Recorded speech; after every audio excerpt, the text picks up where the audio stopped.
ఈరోజు ఇప్పుడే save democracy save constitution అనే నినాదం ఇప్పుడే ఇక్కడ మారుమోగింది.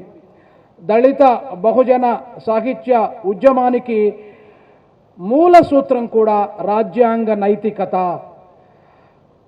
కాన్స్టిట్యూషనల్ డెమోక్రసీని, కాన్స్టిట్యూషనల్ మొరాలిటీని వాగ్దానం చేసేదే దళిత బహుజన సాహిత్యం.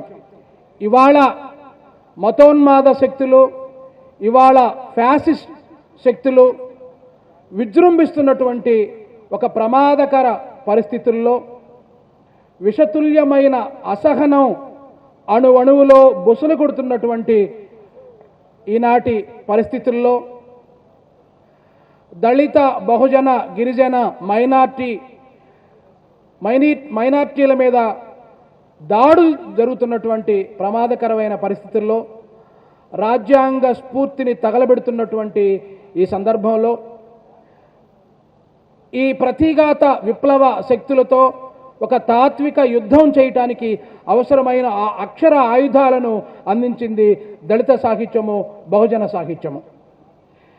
కాబట్టి ఈ సాహిత్యం ఇవాళ ఈ ప్రమాదకర పరిస్థితుల్లో ఈ సాహిత్యం దశ దిశ ఎలా ఉండాలి, ఒక రాజకీయ సాహిత్య కార్యాచరణ అస్తిత్వ ఉద్యమాల మధ్య ఒక అనుసంధానం ఉండాలి, ఒక రాజకీయ కార్యాచరణను ఇవ్వాలి అనే ఉద్దేశంతో ఈ కార్యక్రమాన్ని ఏర్పాటు చేశాము.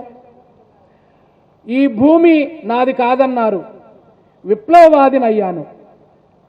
ఈ ఊరు నాది కాదన్నారు, దళితవాదినయ్యాను. ఈ దేహం నాది కాదన్నారు, స్త్రీవాదినయ్యాను. ఈ దేశం నాది కాదన్నారు, మైనార్టీవాదినయ్యాను. ఈ ప్రాంతం నాది కాదన్నారు, ప్రత్యేకవాదినయ్యాను.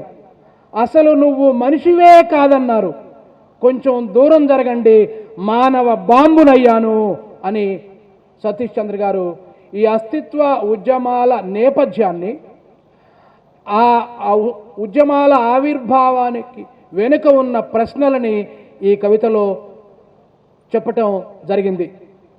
80వ దశకం నుంచి నిజానికి మాలవాండ్ర పాట దగ్గర నుంచి ఈ దళిత సాహిత్య భావధార ఉన్నప్పటికీ కూడా కారంచేడు అనంతరం, దళిత మహాసభ ఉద్యమ కార్యాచరణ అనంతరం, ఆత్మగౌరవ పోరాటాల నేపథ్యంలో తెలుగు సాహిత్యంలో దళిత సాహిత్యం తెలుగు సాహిత్యాన్ని ఒక కుదిపినటువంటి విషయం మనందరికీ తెలుసు.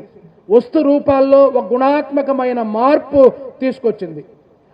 బాబాసాహెబ్ అంబేద్కర్ నా జాతి ప్రజలే సోషలిస్టు సమాజాన్ని నిర్మిస్తారు అన్నట్లుగా శివసాగర్ తెలుగు సాహిత్యంలో అనేక ఖాళీలు ఉన్నాయి, ఆ ఖాళీలను భర్తీ చేసే శక్తి దళిత బహుజన శక్తులకే ఉన్నది అని చెప్పడం జరిగింది.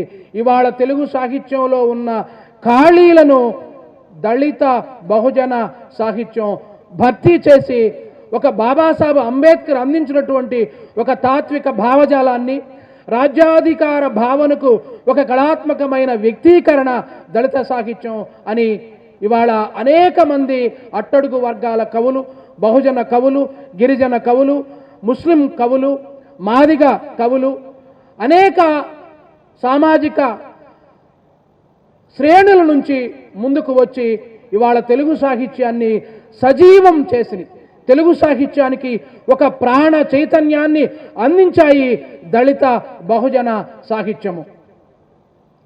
కాబట్టి ఆ సాహిత్యం ఇవాళ ఎలా ఉండాలి, ఏ రాజకీయ కార్యాచరణ వైపు, ఏ రాజ్యాంగ విలువలను పరిరక్షించాలనే క్రమంలో ఆ సాహిత్యం ఎలా ఉండాలనే ఉద్దేశంతో ఈ సదస్సును ఏర్పాటు చేశాము.